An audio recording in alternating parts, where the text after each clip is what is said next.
Okay, welcome to Best Practice, a show where we interview leaders in the building industry to unpack the tools, strategies, and tactics they use to run great organizations. Today, very excited to be joined by Dr. Daniel Davis. For those of you not familiar with Dr. Davis, you may have actually read his writing. He's written some of the most read articles on Architect magazine, including one that surveyed the landscape of new companies focused on design automation, and another more recent one examining recent protest letters to Autodesk. His research has been published in Wired Magazine, Fastco, and Harvard Business Review.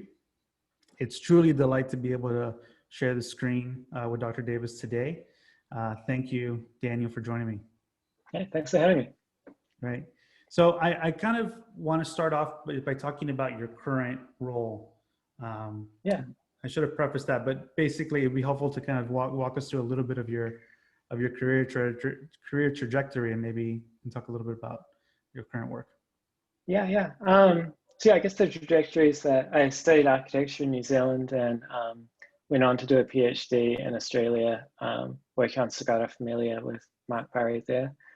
And then after that, I moved to America and I worked for Case, which was consultancy run by Dave Fano, Steve Sanderson, and Fed Negro. And kind of 2 years into being there, Case got acquired by WeWork, and I joined WeWork and worked with you and a whole bunch of other really interesting people for about 4 years, kind of rethinking the way that space is constructed and designed at WeWork. Wheels kind of fell off that a little bit. And about a year ago, I left and joined Hassell. And Hassell's an architecture firm that's all around the world, doing a lot of, I was really attracted to them for the workplace projects they do, really advanced, sophisticated kind of projects. But they also do a lot of kind of urban design work and airports and all that kind of stuff. And so at Hassell, I've joined them as a senior researcher, and we're working to kind of better understand the performance of projects and think through how to kind of get more performance out of the things that we're designing. That's great. And how big is the research team right now?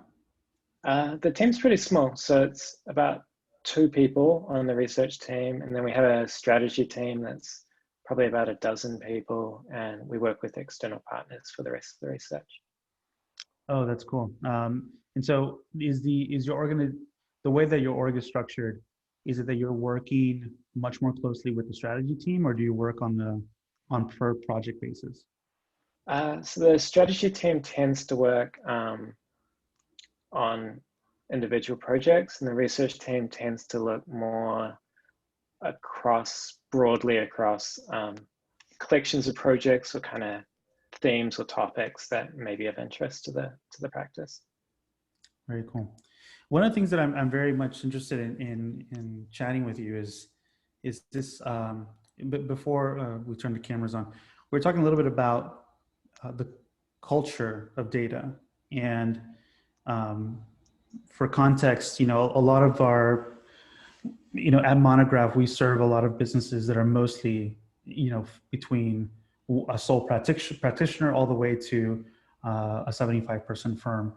And within that, right, there's actually, you could look at it as like those businesses look very different at even just very minor step change. So a 5-person firm looks very different from a 6-person firm, just because even just adding 1 person changes the dynamic. And we've been noticing that kind of breaks down as you scale up. So even within that, there's like 5 different types of size firms. And I'm very curious about how, a lot of your work has been focused on working with larger companies that might already be looking at data from a very specific lens, like maybe namely project-based. I'm curious, what are your thoughts about how firms at all scales can maybe start to think about data, both from like actually how it could help the business to also how do you instill like maybe even a culture of data? Yeah. So yeah, I think you're right in that like there's a difference in scale there between, say, how small firms approach it and how large firms approach it. So for large firms, there's almost no question that you're going to be going up against other companies that have invested a lot in that kind of technology and that are really sophisticated in their approach, and that you're going to have to toe the line with them and meet them where they are. For smaller companies, I think it's a more kind of blurry picture. Like if you're a sole practitioner or you're a firm that has 5 people and you win a lot of your work through kind of personal relationships and doing good work in your community, like maybe some of this stuff doesn't actually matter that much to you, that there's other ways to kind of improve your firm. And I think there is a danger with a lot of this that people kind of see the shiny, exciting new piece of technology, overinvest in it, and don't get the value out of it because realistically, there were just like other more interesting and more impactful things that they could do. That said, though, I think there's quite a few examples of small firms in the industry that have been really successful in their approach to data. So I think of firms like The Living in New York, who probably best known for winning the MoMA PS1 competition, but they later got acquired by Autodesk, but still kind of do their own kind of independent work. And they've done a number of projects that are really like leading edge in how they approach data. So they did a project, Princeton University, they made kind of like a house for a robot, and they used machine learning and computer vision to understand the grain in wood and then kind of sandblasted the wood based on the material.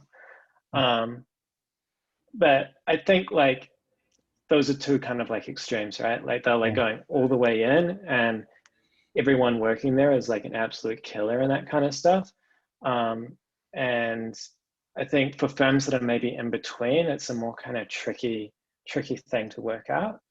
But I think for those firms that are in that kind of in between state, I think there are kind of ways or kind of entry points in that they don't necessarily need to be like complex machine learning techniques. It could be how they approach marketing. Maybe they use more analytics in that process, or it could be how they manage the firm or how they manage HR that has more kind of data applied to it. And yeah, we can go into that, but yeah. Yeah, that's interesting you bring up The Living. It's like for them, that it is their practice. Like you cannot divorce the two. They just don't work without thinking about how data informs their project. I mean, it's probably safe to say that almost everything they do starts with like a point in space, right? And you build up from that, right? All they're doing is managing data to construct really interesting spaces, versus maybe a more a firm that's really much more interested in developing residential projects, right, where their client base is just their own, how their personal interest maps over to their work is just very, very different. And I think it's an interesting contrast, and I definitely agree with you that even as a smaller firm or a firm that doesn't look at data the way that like The Living does can still even use a spreadsheet, right, or at a very basic level to track marketing, or whether that's like how many people did we reach out to this week, how many meetings were we able to book for the next meeting. It's like it seems very reductive, but even that level of visibility can help improve a business moving forward. And I think we talked a little bit also previously about this idea, like potentially there's maybe 3 different legs to the stool of data within a firm. I'm sure there might be more, but I'd be curious about your reaction to this idea that like there's like pipeline data, like how are we managing the work that comes in? Because if you unpack a business, it's ultimately an equation, and so it's like inputs and outputs. How many come in? How many projects are able to be worked on? How many of them close? Right. So all that pipeline data would capture that. Then it would go into like project level data, which is more to say it could be either performance based on like how are we performing as a team, or it could even be like some of the work that a lot of firms are doing, which is like looking at how data could impact design, and then potentially even like talent, like how do you actually design careers for your team members, and like how does data inform their career growth is another kind of like, I'm curious, like how, what have you seen across your career, and what are some of the maybe pitfalls that people should look out for when they think about that framework? Yeah, and I think that's a really useful way of thinking about it, because I think as designers and architects, we often think about these technologies as applying just to the design process. And it's true of like data, it's true of like computation design, it's true of a whole bunch of other things that we put so much love and emphasis into what we're doing in the design process. We often don't put the same amount of attention into the kind of overall process of running a business. And in many cases, the low-hanging fruit exists outside of the design process and those places. So in areas like marketing or in HR, like there's products that you can buy off the shelf, like Culture Amp and stuff like that, that have pretty sophisticated data analysis tools and pipelines. You don't really need to know that much about what's going on to use them and benefit from them. And in many cases, I think those are probably easier ways into this than necessarily going onto a project and doing a whole bunch of kind of analysis and GIS work and whatever to analyze it. Yeah. Yeah. Is there, at the kind of scale that you operate in, what are the biggest challenges you face when it comes to actually just even either collecting data, or what are the actual questions that people should even be asking themselves when, before they start even thinking about data? Yeah. I think one of the questions that I always ask is like, realistically, what's going to change if you invest in this collection of data and you do that project? And this happens time and time again. When you're a researcher, someone will ask you to go and do research on whatever it is, and they're not really there asking you to do the research. They just want you to come up with the right answer that supports their view and validates what they were going to do anyway. In that case, it's like, why are you even like bothering doing this research or gathering this data or doing the analysis? Because the outcome was kind of preordained and you're just like post-rationalizing it basically. So I think one of the questions that I ask is like, if you were to do this research, if you were to gather this data, like realistically, what would you do as a firm with that you wouldn't be doing already? And like, how would things change for the better or for the worse because of that? And then I think once you have that kind of in place, some of the major challenges, I think, the technical side of it actually isn't that hard. Like, I mean, all these tools have been kind of established. There's been people that have kind of worked through all the kind of difficult parts of doing the technical stuff. I think the main challenge is really cultural, that even if you have buy-in and support to do something, it's, for many architects, a really unfamiliar kind of process and something that they're not necessarily comfortable with. And there's a lot of kind of educating and championing and kind of encouraging to get that culture developed where people feel more comfortable engaging with it and being a part of it. What have you seen that has helped in basically with that internal educational process? Is it, identifying the people that, like, instinctually, I just think it might be involved in identifying people that are more naturally inclined to care about that. And so you kind of build like rapport with those type of champions within the company that can help maybe either lead initiatives or help other people also come to see the light in some way. What have you seen has been very helpful? Yeah, I think that's a really successful tactic, that within an organization you can kind of place people on a spectrum, and there's some people that are just going to be so anti what you're doing that it's not even like worth really kind of working with them, and there's some people that are going to be real champions of what you're doing, and you should be kind of identifying those groups of people and cultivating that relationship with them. And then I think beyond that, I think for a lot of people, it's hard to understand some of these things in the abstract. Like, I think I've seen a lot of these initiatives that I've seen sort of fall over or fail have been when people have gone in kind of guns blazing, hire a team of like 10 people to go and do this radical transformation, and they kind of don't get anywhere because they've invested so much capital in doing this one thing, and it doesn't quite find the traction or the audience that it needs. And a lot more of the kind of successful efforts that I've seen in that have been more kind of guerrilla and grassroots, where teams will do like one or two things that are like small scale and interesting and gets the attention of a couple of people and builds kind of interest, and then kind of snowballs from that. And I think in my experience, that's a much more successful technique than trying to just boil the ocean with some of this stuff. Yeah.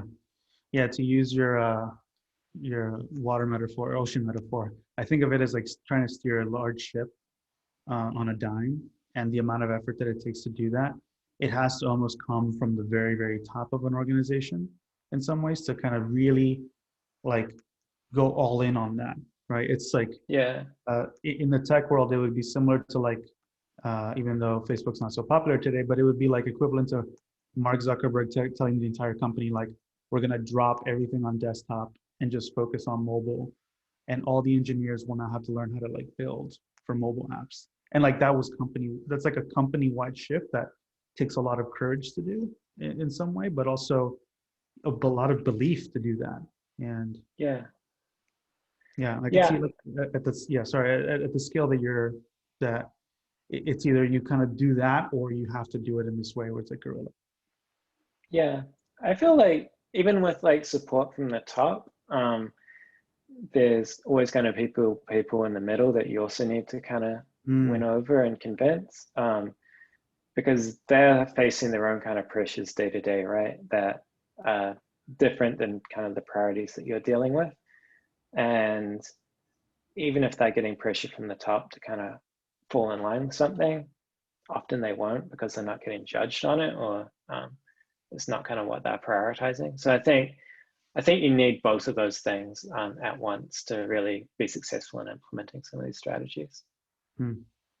What would you say is like if someone wanted to bring on a team, like let's say it's a company that doesn't have any researchers on board, and they are of the scale enough where it makes sense to do so, what would you say is the kind of maybe low-hanging fruit initiative that they could think about tackling, or the kind of maybe low-hanging questions, instead of just like like it's not like, hey, do this project, but more like how, what could be a way in which they can actually start to introduce that into their culture? Yeah, I think a little bit about like what data is already there at the company, because gathering new data and creating new data is always problematic and kind of time consuming, and it's always going to kind of slow down a project. So I'd at first like kind of do a stock take of like what exists currently at the company, what's available to be kind of analyzed and understood, and based on that, kind of finding some of those kind of low-hanging fruit. And my intuition is that most of that data probably won't reside in projects, but will be kind of adjacent to projects, whether it's like costing or whether it's HR and resourcing. Yeah, and I feel like those are also kind of fields where there are these kind of existing tools that people are probably more likely that are easier kind of implement and take up. Have you seen it where, well, I mean, at WeWork, because you and I overlap there, it was very interesting to see how transparent the company was to some degree about its data. I mean, I think many people had access to Tableau or Looker, right, to be able to parse whether it was like sales data or construction costs, and that visibility, it feels like that actually can empower. I mean, I felt that kind of empowerment of being able to use that data to inform whatever initiative I was working on without having to go and ask somebody to like do that for me or like pull a report from me or whatnot. So I'm curious if you, what are the maybe pitfalls of doing that within an architecture or as an architecture practice, a place where that kind of can also happen, right? Like a more traditional office, and what are the potential pitfalls of doing so or not? Yeah, it's probably worth just emphasizing just like how well set up WeWork's kind of data infrastructure and pipeline was. Like a lot of that was Fid Negro and Dave Fano, who kind of came in with that vision of how to use data in the design process. But there's also just like incredible kind of data teams and BIM teams that work through a lot of the kind of tactics of that. And the end result was that like every BIM model was inside a huge database that anyone at the company could access. And you could query that database and ask it like, what's the largest meeting room we've ever built? And I mean, it'll come back in like 1 second, right? And most architecture firms, if you went to them and asked them like, what's the largest meeting room you've ever built? Like they just have no capacity to even kind of answer that question, Yeah. which in some ways is insane because they spend so long entering data into Revit, and Revit is this huge database, but that data is kind of thrown out at the end of the project once you produce the construction drawings. So yeah, I think there's potential for companies to kind of adopt that process of kind of warehousing data like WeWork had. But I also think there was a kind of a culture at WeWork where there's a lot of people really fluent in using data. There were courses that employees could go to kind of spend a week learning how to be better at analyzing data and asking questions of data. And I think that all kind of contributed to the success of those initiatives at WeWork. And I think doing one without the other potentially isn't going to be quite as successful. Yeah. Yeah, the role of operation of like sales ops, rev ops is one that was very critical to enable, at least on the sales side, the growth team, visibility into pipeline or visibility into, you know, how like forecasting and revenue projections that didn't really. I think without those teams, you don't really have the institutional knowledge to be able to do that effectively. Like you need a team that's just focused on how do we connect the data across the company operationally to make it efficient and effective, which actually might look very different from a traditional BIM team in general, right? It's like there needs to be the introduction of a new layer of just focusing completely on practice operations throughout the business. Yeah. I remember some of the conversations at WeWork, which is like some of the most heated conversations, like how do you measure like a square foot in like a room, right? And like trying to define that, which was a really key metric for a lot of projects. You know, like there's a kind of rigor to that has to kind of exist for that stuff to work. Yeah. It's the definitions on like what a room meant, which we won't dive into today. But yeah, it was interesting how like it was almost at a philosophical level of what is a room, how do you define a room? That was, I remember some of those conversations were pretty funny. But I think this notion of introducing a data-driven culture, at least one that's looking at, I guess my own perspective is that I don't think that the data is everything, right? I think you brought up a very good point earlier. Like somebody will ask you a question, prompting you with the right response, like what they want the data to say, because it is, you know, you can craft data to tell a story that you need to. But at least having that additional sensibility to data helps the organization run more effectively on things. It gives more alignment. Like there's less less ambiguity when it comes to discussions about certain things. Obviously, rooms is one that might be more controversial, but if there were to be this kind of new way of looking at a firm or organizing a firm. Do you know of other examples of other firms that are kind of approaching this problem in a different way, similar to Hassell, looking at research this way? Yeah, I think maybe like another way of kind of framing that or thinking about that is just like how clients, like what's the kind of environment that they're operating within and how are they thinking about this? Because a lot of projects are led by the client, right? And we're getting into a world where historically clients didn't necessarily know a lot about how their buildings were performing. And we're getting to a place where they're getting a lot of data back from their projects, whether it's from kind of sensors embedded within building elements or kind of objects placed within the space, whether it's through kind of surveying and cameras and stuff like that. Like clients are getting really sophisticated themselves in how they're thinking about the performance of the real estate that they're creating.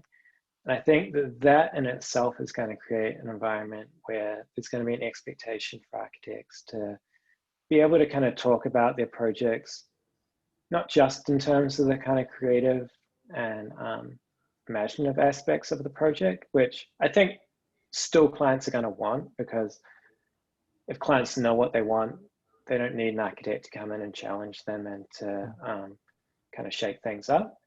But they're also going to want to see architects be able to kind of justify design decisions through data and through evidence. And I think that kind of atmosphere where the client has that kind of understanding and that sophistication is going to push more kind of on the architecture firm itself to be good at doing that. And it'll be a core competency, I think, for a number of kind of architecture firms.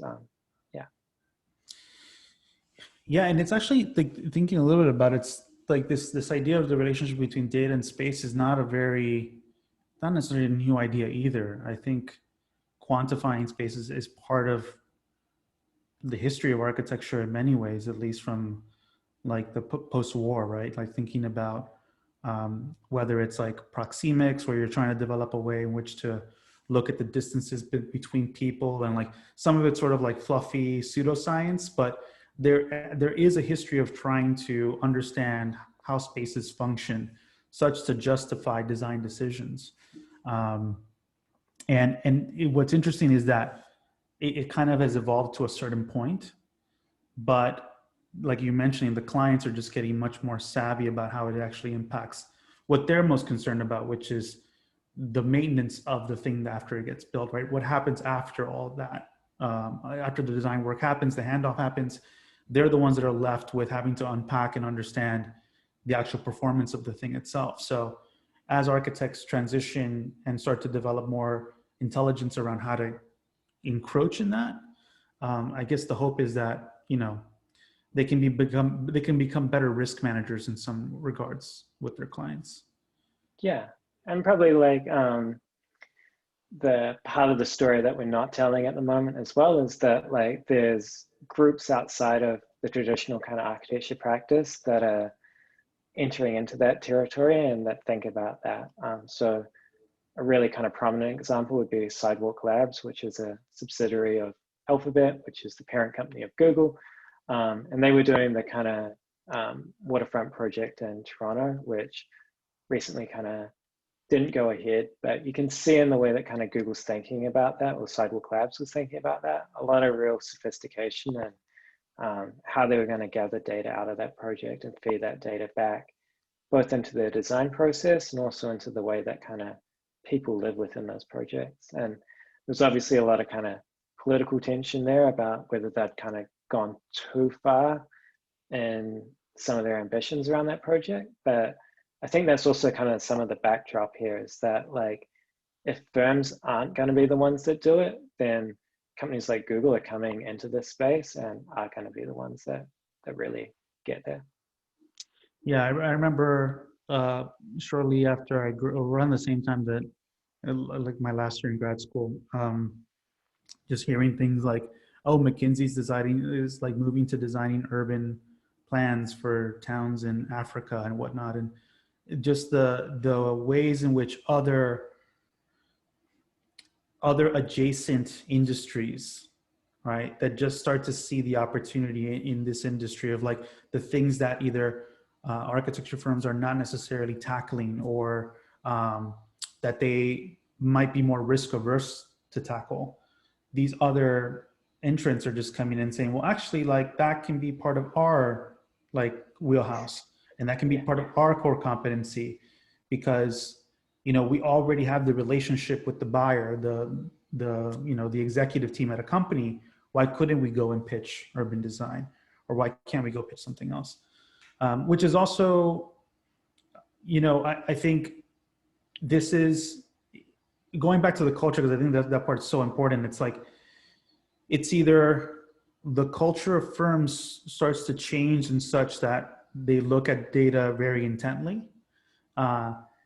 or which could happen, right? I mean, as younger generations of people start to go into that grew up with data, meaning like Instagram, if you have an account as let's say you were an influencer in undergrad, selling design objects through your Instagram account while being an architecture student, you probably got to see a lot of dashboards along the way, and like started to look at your world through the lens of analytics and cause and effect and doing experiments. And so that will naturally mean that once that generation comes up and graduates, they are much more data savvy, right? And they're gonna either ask of that from the companies that they want to work with, or just start fresh and rethink like entire new business models just based on the kind of culture that they've grown up with.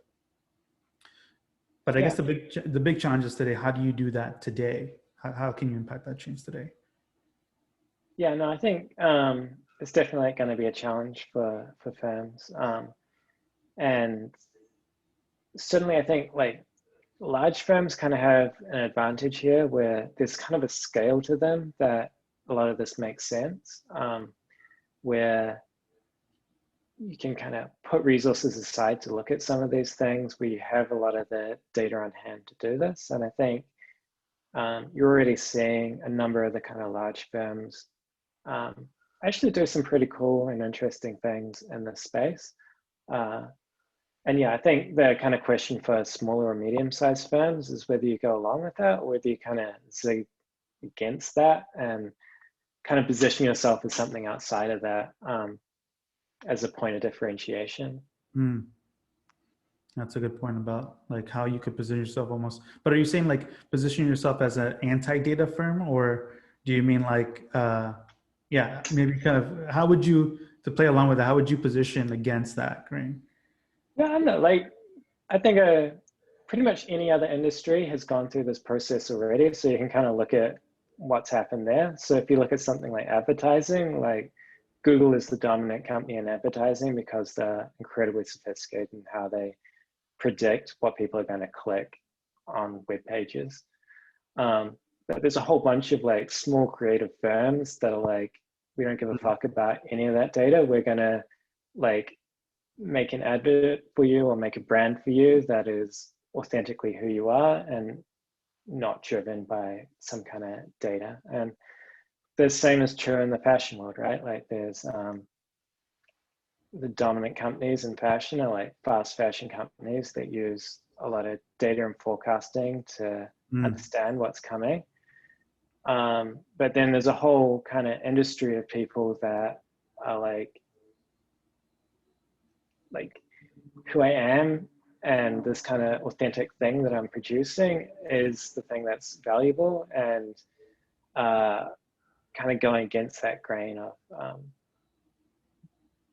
that and analysis. And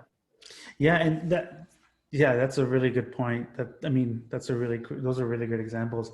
In the world of architecture, it would be just firms that resonate with a lifestyle. And so it's like, it's almost harder to come across that in like commercial, like by typology, right? It's not like you can hire the Virgil Abloh of architecture to work on a hospital necessarily, just because there's a sort of misalignment in terms of what it's a larger organization, much more stakeholders. And so it's harder to sell this idea of like someone that's really about a lifestyle into, designing a hospital. Though I really would love to see that happen.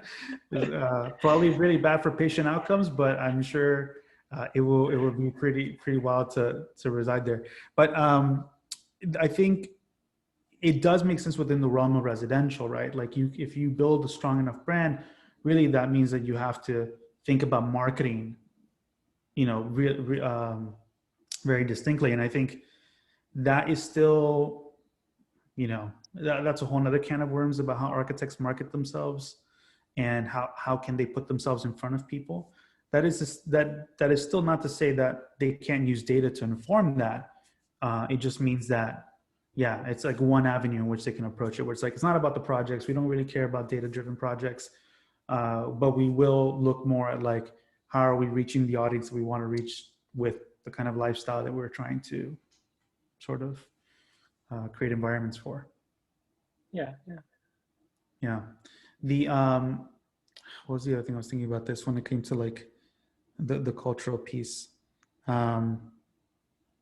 It escapes me, but I think it would be really interesting to talk a little bit about the data pipeline. You mentioned a little bit about how it might be much more accessible for um, larger firms, like looking at like historical data. What have you seen as the kind of like the quick wins that someone could implement today to help understand like what should every firm be looking at if they have the resources to do so?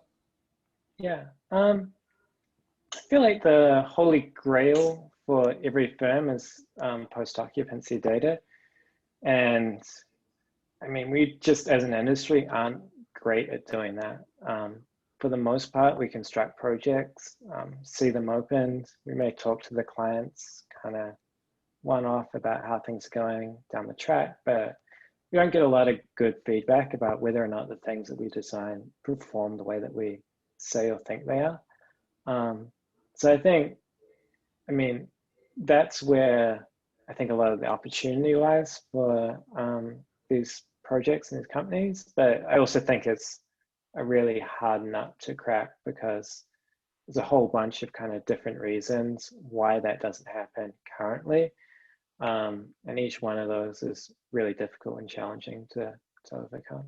Yeah, like one that comes to mind is contracts. Yeah. How a lot of times what you're trying to do is get someone to agree to have data collected to understand the like the potential value of what the design is offering. But even with that, I do wonder what kind of data is available out there, publicly available, that can help inform at least something. As an example, I remember just as a side project for myself, I was like looking at developing a if this then using if this then that to geolocate a range around a project, so that if any picture was taken in Instagram, geolocated at a certain building, I would populate a spreadsheet with that information.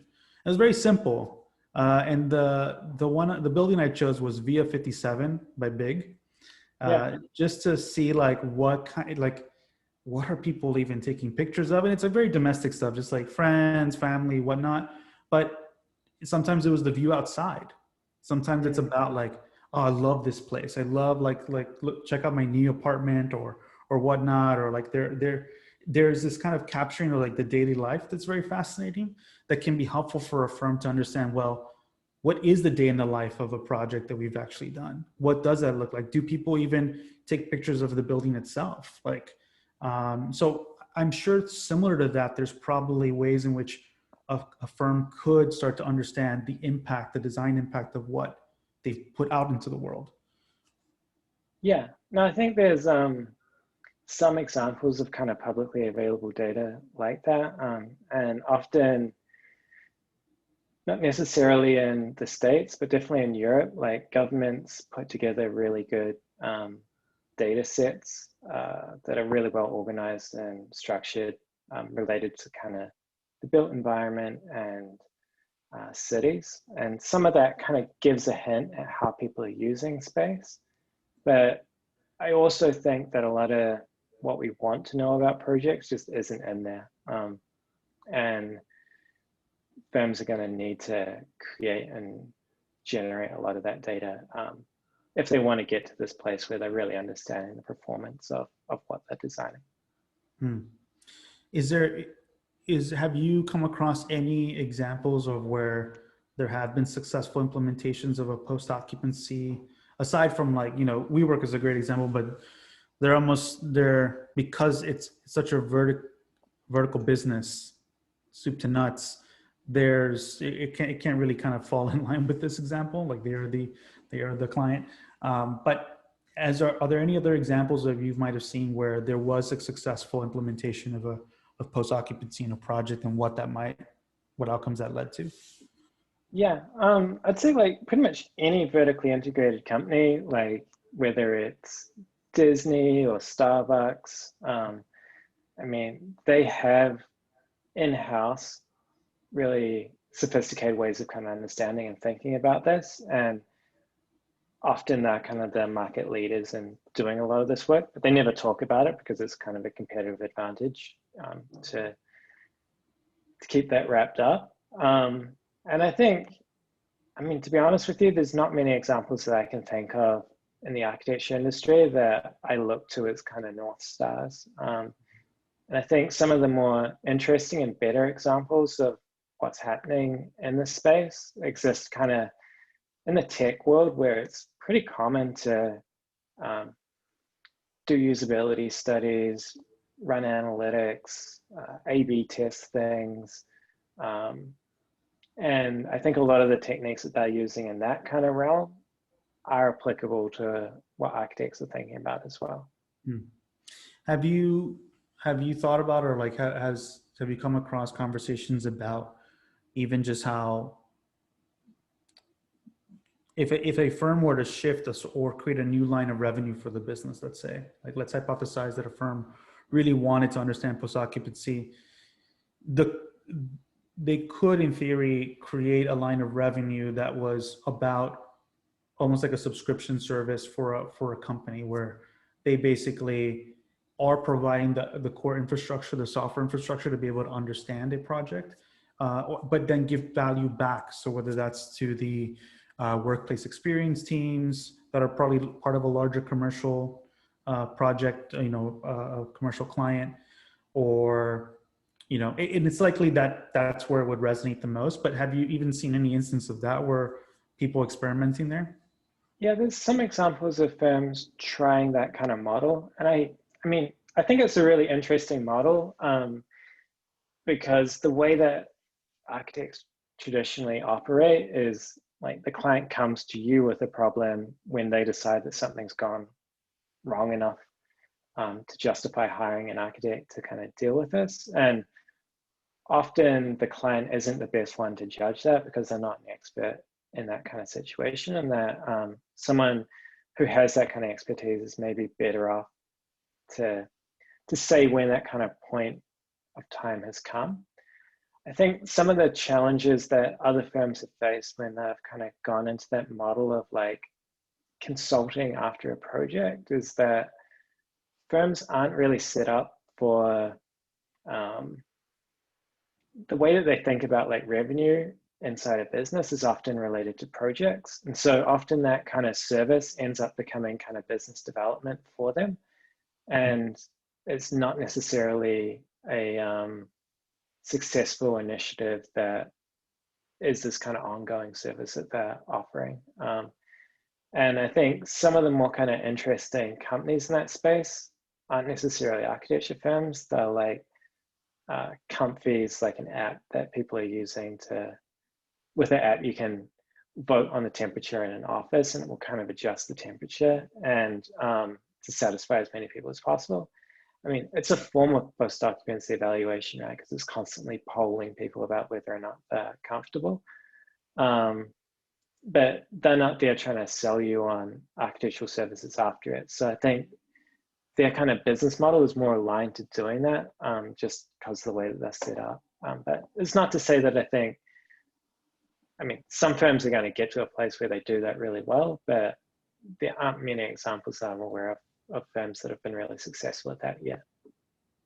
Yeah, it would seem like maybe one route would be, and yeah, the institutional knowledge required to even run a business like that which is also very different. Like it goes back to the idea of steering the ship, where it's just such a directional change that you would have to really be all in and have to hire somebody that has experience running that type of business in order to sort of be the general manager of it. Yeah. Otherwise, yeah, it's just like it. Even the accounting structures inside of a firm might not even know, might not be well suited to understand how to run that side. Yeah, I mean, I think this is probably where there's going to just be continuous. I mean, there should be continuous innovation within the industry. It's like figuring out what kind of new either firms are anticipating sort of new lines of revenue that could emerge from their services, or um, potentially investing in other companies that are doing this, so that at least like there's collective upside. So if like there was a company that was doing something transformative, you can get into the industry itself could be supportive of that kind of change. Yeah, I think it's like an interesting point, right? Because I think a lot of firms feel like their secret sauce is like, I don't know, like some script that they've created, or like the thing that like differentiates them or makes them successful isn't the thing that they think it is. And they waste a lot of time competing against one another, and building stuff in-house that perhaps would be better shared through the industry, and their time kind of focusing on the thing that actually matters the most and kind of differentiates them the most from other firms.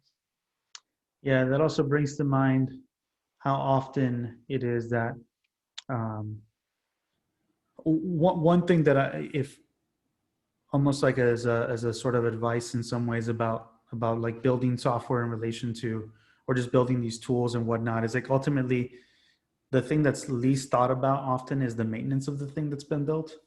Mm. um, and there might be there it might resonate with the industry in the sense that like architects in general deliver a thing, and then kind of the maintenance of it is more risk that they rather not think about. But when it comes to actually building tools inside of a firm, like it does require, things get outdated, new frameworks come in, Rhino gets updated and that breaks Grasshopper or whatever, right? Like whatever tools you're using. There's all these the issue of maintenance is incredibly important for anything that's built. It does require an investment, a perpetual investment in the thing that's built, especially if you're being serious about it. Yeah. Um, I'm curious for you guys, like how much of your time do you think you spend on like creating new things versus supporting and maintaining yeah, like the thing that you've already created? for us, it's a constant series of trade-offs. We have to. It is just constant prioritization. What Mm. thing should we build today that is going to serve the most amount of value to the most number of users, both the ones that are here today and the ones that will be here in the future? And you constantly have to recognize that you might not make everyone happy on any given week. There's always going to be someone that really sees they might be missing a feature, or there's something that they're coming across, and like we have to constantly build frameworks for ourselves to say, well, how much of a priority is this thing in relation to other things that we could invest our time into? And I think that it is a very healthy model, because I think it constantly forces us to keep top of mind of like, what is the thing, like are we building the right thing that will add more value, which could be helpful inside of a firm too. That kind of thinking of like, is this the thing, out of all the things that we could be doing, is this the thing that's going to be maybe the least amount of effort to build with the highest value, and constantly iterating on that process, and checking our framework to make it better and more inclusive of like, you know, all the various kinds of feedback that we get, right? Mm. Mm. Uh, it's Yeah. it's uh, it's its own thing. It's like you constantly be thinking about it. Yeah, maybe to kind of bring it full circle, like I think it also relates to like Autodesk itself, right? Like all the kind of agitation around Revit and where that's going at the moment. Like I mean, Autodesk are in a tough position. I can't imagine what it's like being a product manager inside that company. We have this product that's super successful. Thousands of people are using it in production. Um, the code base is old, and you're trying to make these decisions about like people asking you to basically scrap everything and build something completely new. And at the same time, there's like a little feature that you need to kind of add in, and you're also trying to support everything else. Like, I mean, it must be really hard to kind of navigate that kind of complexity there. Yeah, I'm not as familiar with people at Autodesk, but I imagine that if the business is one that has been built over time through acquisitions, through just buying other products, not necessarily creating its own products internally, that is part of the internal struggle. It's like they know that they can invest. They're actually very good at allocating capital to generate value, right? To buy a bit, and that's proven out to be the case. But it then presents opportunities for other companies to come in that are very customer focused, customer centric, to come in and provide new solutions that the industry has been asking for a very long time. And I don't, you know, I'm sure they're aware of those things, and I'm sure there are a lot of very smart people there that are aware of that. But you know, it kind of is sort of the lane that you want to drive in, and that's kind of the lane they've chosen. Yeah. So I do have a couple. I do want to open it up for questions for anyone out there that wants to ask a question. Um, I know we have a couple of people here.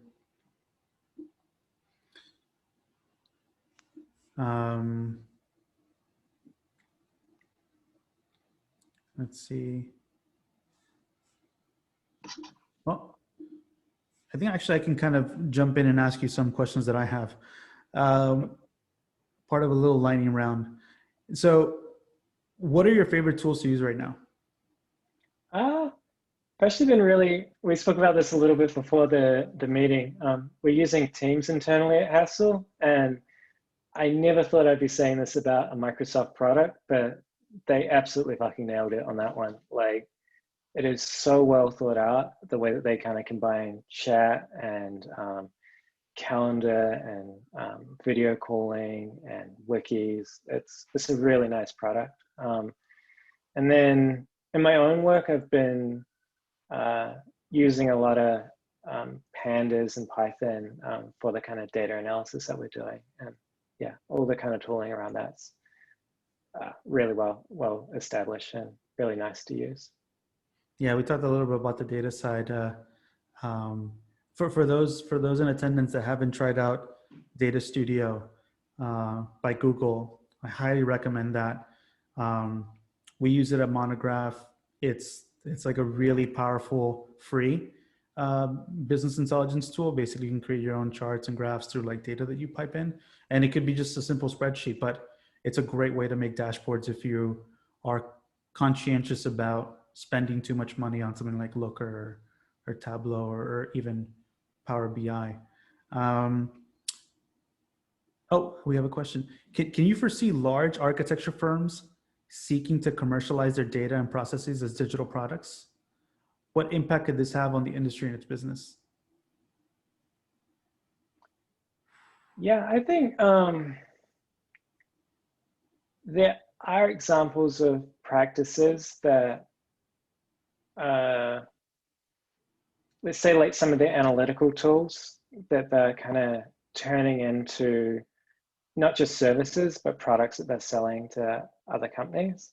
And one of the examples that we kind of talked about is Proving Ground. Like they're doing some really cool stuff around their analysis and how they integrate BIM analysis into Power BI dashboards and stuff like that. And yeah, so I think there are kind of companies that are working to commercialize that.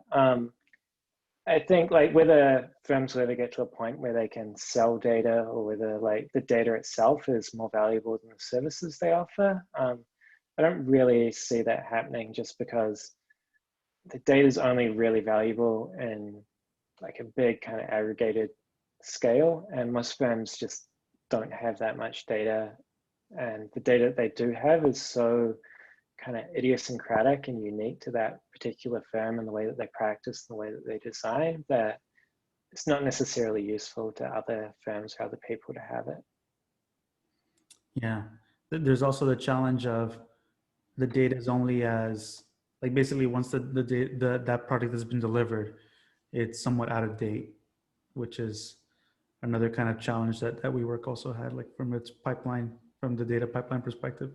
Yeah. Um, what we had a great question here. What's your level of confidence that large firms trying to innovate, invest internally will ever catch up to the high pars, giraffes, test fits, etc.? So I don't think they need to necessarily catch up to those firms. Like, they're doing their own thing. And I think it's going to be more about kind of collaborating with those organizations. And I think with all these kind of things, it's like you can have these really sophisticated algorithms, say in the case of TestFit or Hyper, like doing parts of the design process, but you're also going to need the kind of creative and strategic intelligence of a designer that understands the context within those, in which those operating. And by bringing those two things together and kind of successfully operating them, I think there's a lot of kind of opportunity there. That said, I do think there's probably going to be sectors of work that just aren't going to be viable for architects to compete within. So if you were doing a lot of ADUs at the moment, probably getting out of that market, because there's just so many people trying to productize that space and that are doing like really interesting things there, that I think it would be kind of hard maybe to go toe to toe with a company like that. Yeah, it's definitely interesting as how the space is evolving by sector, where a lot of this, the focus of new companies, it's either you have the horizontal platform of like Hypar that can in some ways meet any use case, or it's more infrastructural, versus like a test fit, which right now is very hyper specific to a couple of typologies. And from a strategic perspective, it's not as likely that a test fit might meet the needs of a large institution that has different objectives from what it's looking to do, whether that's cultural or even like like even, I don't know, like universities or hospitals. They just might be looking for a different set of requirements that are also ever evolving, that, or like test fits, something like test fits very it's great for a very specific use case, assuming that that use case doesn't evolve quickly, or that there's not a lot of updates that happen to that use case. What would be a collaborative open source project that you would like to see in the AEC industry? Oh my God, so many. Yeah, that's a really good question. I think, kind of as we spoke about earlier, like there's all these firms like competing against one another on things that don't matter that much.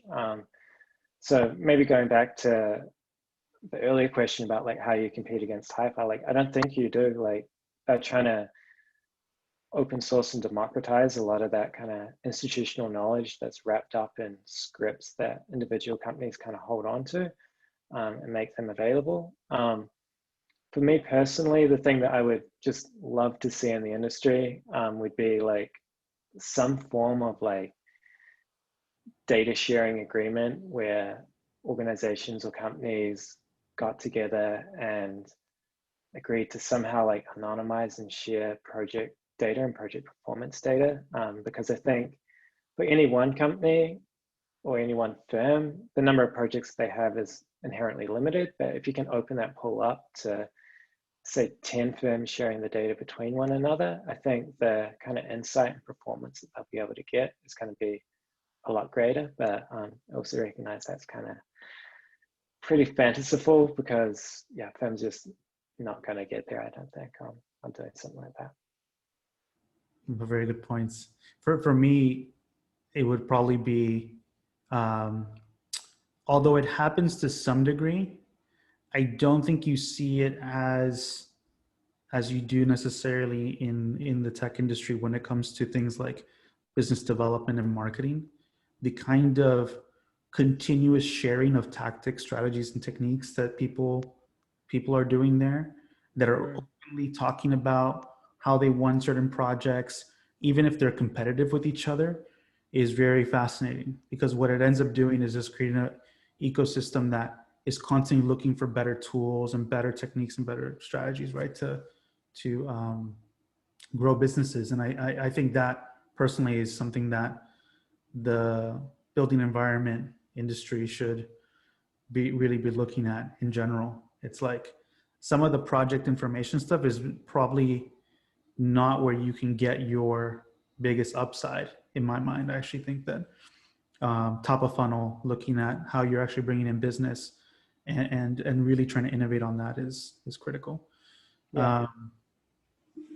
Another question here. It seems that that a vertical business will be better suited to innovate on AEC data because they own the data and have a longer time horizon. Do you see a smaller sector emerging that does this specifically, prop tech maybe, and take portion of the work out of traditional architecture design firms?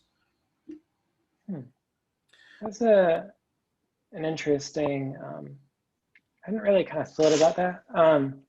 I think you're right in that, like, the vertically integrated companies have an advantage in that they own the entire process. And so they have the data from the very start of a project right through to kind of its occupation, and can look at that kind of full life cycle of the project. And they also have the kind of financial incentive where if you're a company like WeWork, like if you design something that doesn't perform, you own the kind of cost of that financially, whereas that's not necessarily the case for people operating kind of more traditional methods. Yeah, and I'm interested in what this may look like, I guess, kind of suggesting that maybe it could be like its own kind of area specialization and kind of practice. Yeah, I'd love to see something like that kind of emerge in the industry. It'd be really interesting, right? Like a firm that kind of specializes in like taking all of your project data, analyzing it longitudinally, and giving you advice on where you should be investing and how you should be kind of designing your space, or like maybe even the brief that you're giving to your architects. Yeah, I think that could be like really cool, but maybe some property management companies are doing stuff like that already, but I personally aren't really aware across any of that. Yeah. Yeah, I think what I've seen is some companies that are really focused on things like capturing the physical space that commercial developers might have. So the 3D scan everything and then offer the value back, additional value back to those firms based off of those 3D scans, whether it's as built or things like that. But that's the core focus of the business. So the whole business is structured to support those inputs and outputs. And I think any other kind of small sector emerging, again, I think it's not even just the owning the data on what is built. The other piece of leverage that these types of businesses have is the marketing side. They become actually, the investment on the marketing and sales side is probably about this equal or disproportionately, maybe even more higher than investment on the actual things being produced at times. And so there's just a very, how you look at, like, you actually have to become a very good brand company, a very good marketing company to be able to sell a verticalized solution. And I think WeWork was a very good example of this in terms of what they were able to do with their marketing and sales teams. Otherwise, anything, all the investment that you're putting into optimizing the product, you just can't sustain it. You can't make the product better if you're not very, very good at selling it. Thank you, Mitchell, for that question. And so I think we're a bit over time. So I just want to basically thank you, Daniel, and then kind of roll out the carpet for you. And would love, if you, I don't know, could share any insights into like the next article that you're writing, or what anything else that you're doing these days. Yeah, we're actually working on a really cool project at Hassell at the moment, looking at how people in Australia are kind of going back to work, because Australia is like this really interesting case study because they've gone through kind of all the lockdowns and stuff. There's still some places in Australia, like Melbourne, that are like kind of locked down, but other cities like Perth have been kind of free of coronavirus for a long time. And yeah, so we're studying at the moment kind of what that's like for the people that are returning back to work. And probably around November, we'll have something to kind of release and talk about related to that. Which yeah, I'm really excited about. Very, very cool. Looking forward to seeing that. So just love to let everyone know, that's sort of my sign off. If you're a firm owner and you love to see more visibility into how project budgets are being managed, how your projected pipeline looks like too from a like an organizational level, and see it all in real time, then I encourage you to sign up for Monograph and check us out. Thank you so much, Daniel. Really, I'd love to have you come back on this, especially after that report is out, to talk a little bit about that as well. Hopefully, you know, things have settled a bit by then as well when it comes to COVID, but really looking forward to it. Thanks everyone for joining me. Thank you. See you later. See you later. Cheers.